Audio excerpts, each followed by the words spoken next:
What's up guys, Shane Starnes here with Droid Moderates, and we finally have some press renders of the Pixel XL2. According to sources, the device will feature an LG-made AMOLED display at 6 inches with a 2:1 aspect ratio, and it will be virtually bezel-less like we've seen from the LG G6 and also the Galaxy S8. While the display itself will be completely flat, the glass on top of the display will be rounded on the left and right sides, tapering into an edge. I think we were all hoping for a dual front-facing speaker setup on the Pixel XL2, similar to what we saw on the Nexus 6P, but it looks like that will possibly not be happening. We do have a very wide front speaker grill at the top of the front of the display, and that could be used in tandem with a bottom firing display for a stereo effect. And that's just speculation, that may not happen at all, but it would be nice to have a dual speaker setup. On the back of the phone, you do see a single lens, so we're probably going to get an improvement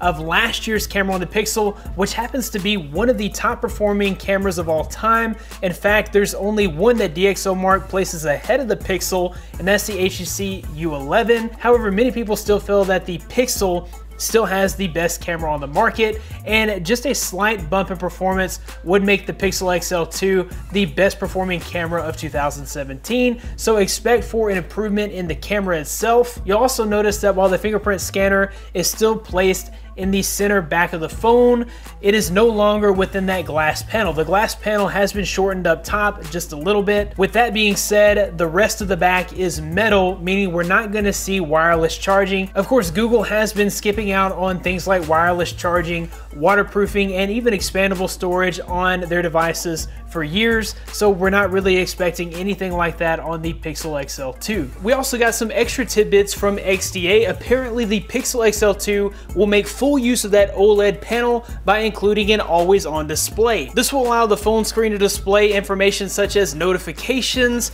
while the device is locked and idle, similar to what we've seen on devices like the Galaxy S8 and LG G6. As far as the squeeze frame is concerned, it will be similar to the one found on the HTC U11, although this squeeze frame will more than likely be used to launch the Google Assistant, and you'll be able to adjust the sensitivity of the squeeze display, making it more comfortable for you to actually use the functionality. It also looks like we're going to get some display profiles, with the sRGB mode being moved into the normal display settings. We'll also have a vivid colors option, which means we should have more customization options on the display. A few other details were mentioned by XDA. Apparently, the Easter egg found in Android O will include an octopus, which has nothing to do with Oreo, which is what we expect Android O to be called. And then we will also see a darker theme, a darker overall theme on Android O, which is different from what we've seen in the developer previews, which has had an overall light theme. As far as specs are concerned, we're expecting to see a Snapdragon 835 processor